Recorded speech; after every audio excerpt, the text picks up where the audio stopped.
Dipecat jadi buzzer, akun diretas. Ade Armando berbalik serang Jokowi hingga sebut Jokowi dungu viral. Saksikan beritanya sampai habis di Poros Tengah, aktual dan terpercaya. Ini memang nampak sebagai indikasi menurunnya kepercayaan pada Jokowi. Ada kekacauan di istana dan ada rasa saling tidak percaya. Ada kelompok yang tidak murni. Kualitas istana yang berantakan akan menimbulkan perang saudara. Jokowi bukan hanya dungu, tapi jahat, mengadu domba rakyat, memecah belah bangsa. IQ-nya 200 sekolah. Ini kita hendak menumbangkan Presiden Jokowi. Presiden Jokowi akan diganti. Ini bukanlah sebuah gerakan orang-orang bayaran. Mereka tidak digerakkan oleh siapapun. Mereka digerakkan oleh hati nurani. Jokowi seharusnya sudah diturunkan pada 17 Agustus 2021. Serangan terhadap saya berdatangan tidak henti. Saat ini beredar viral sebuah video yang berasal dari sebuah kanal di YouTube bernama Poros Tengah. Dalam video itu digambarkan saya sakit hati karena dipecat sebagai buzzer dan akun saya diretas. Karena sakit hati, saya pun seolah membalas dendam. Dalam video pendek itu saya seolah mengatakan Presiden Jokowi itu dungu, jahat, mengadu domba rakyat, dan harus ditumbangkan pada 17 Agustus 2021. Itu bohong dari ujung ke ujung. Pertama-tama saya tentu tidak sakit hati karena dipecat sebagai buzzer. Dan saya tidak sakit hati karena saya memang tidak dipecat oleh siapapun, apalagi sebagai buzzer. Mereka itu rupanya begitu percaya bahwa saya dan kawan-kawan di Cokro TV adalah orang bayaran rezim. Tapi kalaupun mereka begitu percaya, dari mana pula mereka punya ide bahwa saya diberhentikan sebagai buzzer? Kesanggupan imajinasi bohong mereka memang tanpa batas. Kedua, apa urusannya dengan akun Twitter saya yang disuspend oleh Twitter? Masa karena si Twitter mensuspend akun saya malah marah-marah ke Jokowi?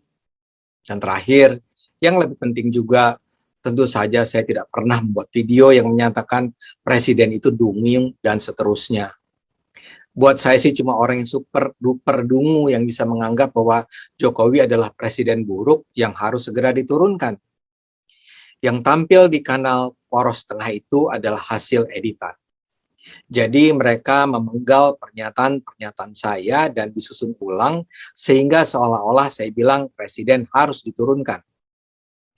Jadi dalam salah satu video saya di Cokro, saya memang pernah mengutip analisis, kalau boleh dibilang analisis, Rocky Gerung bahwa kondisi negara sudah kacau, di istana sudah tidak ada rasa saling percaya, sehingga Rocky berhitung bahwa pada 17 Agustus 2021 Jokowi sudah jatuh. Saya tentu saja tidak percaya bahwa hayalan Rocky itu benar. Menurut saya itu sangat tidak masuk di akal dan tidak memiliki basis kenyataan. Tapi si kanal Poros Tengah ini dengan licik menghilangkan bagian video saya bahwa yang menyampaikan ramalan ajaib itu adalah Rocky. Dalam video Poros Tengah, penyebutan nama Rocky dihilangkan dan kalimat-kalimat itu diedit sedemikian rupa sehingga seolah-olah yang mengatakannya adalah saya. Hasil pengeditannya cukup rapih sehingga memang buat mata awam itu akan nampak sebagai pernyataan saya sesungguhnya. Rasanya sih apa yang mereka lakukan cukup berhasil menipu banyak orang. Paling tidak kalau kita baca komentar-komentar yang dilontarkan terhadap video fitnah itu bisa dirasakan kebahagiaan menyambut perubahan sikap saya dari pendukung menjadi musuh Jokowi. Saya kutipkan saja ya sebagian komentar-komentar mereka. Alhamdulillah hanya Allah yang bisa membolak-balikan hati manusia. Allah memberi kesadaran bagi Ade Armando. Kaum kafir munafik itu memang tidak bersatu, kata yang lain. Atau ada pula yang bilang, itulah ciri-ciri orang-orang munafik, di mana kalau ada untungnya memuji setinggi langit, bila merugikan dibongkar aib kejelekannya. Jadi mereka memang sangat percaya bahwa saya sekarang sudah membenci Jokowi. Begitu juga ada beberapa teman yang mengirimkan message melalui WA yang mempertanyakan apakah saya memang mengeluarkan pernyataan dungu tentang Jokowi itu.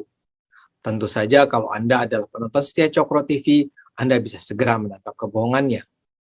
Tapi bagi mayoritas orang lain, kebohongan itu mungkin saja mereka telan mentah-mentah. Karena itulah saya katakan Poros Tengah ini jahat dan busuk. Saya tidak kenal mereka, walau kalau kita lihat video-video yang ada di kanal Poros Tengah itu, mereka jelas berada di seberang gerakan NKRI. Isi kanalnya dipenuhi oleh kebohongan dan kebencian. Mereka misalnya menyebarkan kebohongan bahwa Rizik Syihab akan segera dibebaskan. Mereka juga menyebarkan kisah-kisah bohong tentang jatuhnya azab terhadap mereka yang menentang Rizik. Jumlah penontonnya pun cukup besar. Video fitnah tentang saya itu disaksikan hampir 100.000 orang. Banyak teman yang menyarankan agar saya mengadukan Poros Tengah ini ke polisi. Terus terang, niat itu sih sudah sempat terpikir. Tapi untuk sementara, saya masih memilih untuk menggunakan pendekatan akal sehat dulu. Dengan kata lain, mereka menyebarkan kebohongan. Kita jawab dengan kebenaran. Dan saya berharap pada akhirnya masyarakat yang berpikir akan menemukan jawaban setelah menyaksikan pertarungan narasi itu. Mereka yang tolol akan tetap hidup dalam ketololan mereka. Saya mau bilang apapun, mereka tetap akan percaya pada ketololan yang disebarkan oleh kelompok busuk seperti Poros Tengah. Tapi mereka yang tidak dungu akan belajar untuk mencari kebenaran melalui proses penseleksian kebenaran. Ini mungkin terasa abstrak, tapi saya percaya masyarakat harus dididik untuk mencari kebenaran sendiri. Dengan mengadukan Poros Tengah ke polisi dan mungkin memenjarakan mereka, Poros Tengah memang tidak bisa lagi menyebarkan kebohongan. Tapi di luar sana masih ada banyak kelompok-kelompok lain yang akan menggunakan berbagai platform berbeda untuk terus menyebarkan kebohongan. Jadi cara terbaik adalah dengan memperkuat kualitas masyarakat untuk menyaring sendiri informasi yang datang dan kemudian mencampakkan informasi yang datang dari kanal-kanal seperti Poros Tengah ini. Sikap saya tentu akan berbeda kalau Poros Tengah ini adalah sebuah kanal yang menyebarkan kebencian, kebohongan, atau perpecahan atas dasar agama, suku, ras, dan jenis kelamin. Kalau itu yang terjadi, saya akan menjadi salah satu orang yang mendukung penutupan kanal tersebut. Tapi kalau yang mereka lakukan baru sekedar memfitnah saya, saat ini saya masih beranggapan mereka masih belum perlu dihadapi dengan ancaman hukum. Serangan terhadap saya akhir-akhir ini memang jadi-jadi.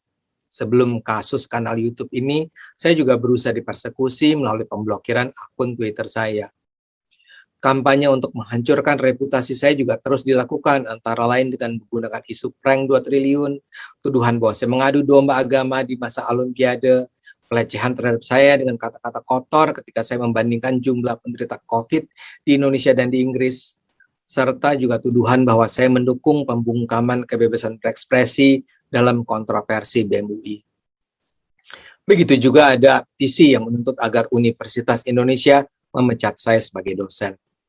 Serangan itu dilakukan secara berkelanjutan hampir tanpa henti, dan itu jelas bukan rangkaian kegiatan yang saling terpisah. Itu adalah bagian dari upaya kolektif untuk memaksa saya diam. Tapi upaya mereka rasanya tidak akan berhasil, karena saya sedang sekedar menyampaikan apa yang saya anggap benar. Saya membela Jokowi karena saya anggap dia berada di jalan yang benar. Saya menyerang Rizik dan kawan-kawan karena saya menganggap mereka adalah ancaman terhadap demokrasi, terhadap HAM, NKRI. Saya membela kaum Tionghoa dan non-Muslim karena saya menolak penindasan HAM. Dan karena saya menganggap orang-orang Tionghoa dan non-Muslim adalah sesama saudara dalam persaudaraan bangsa Indonesia.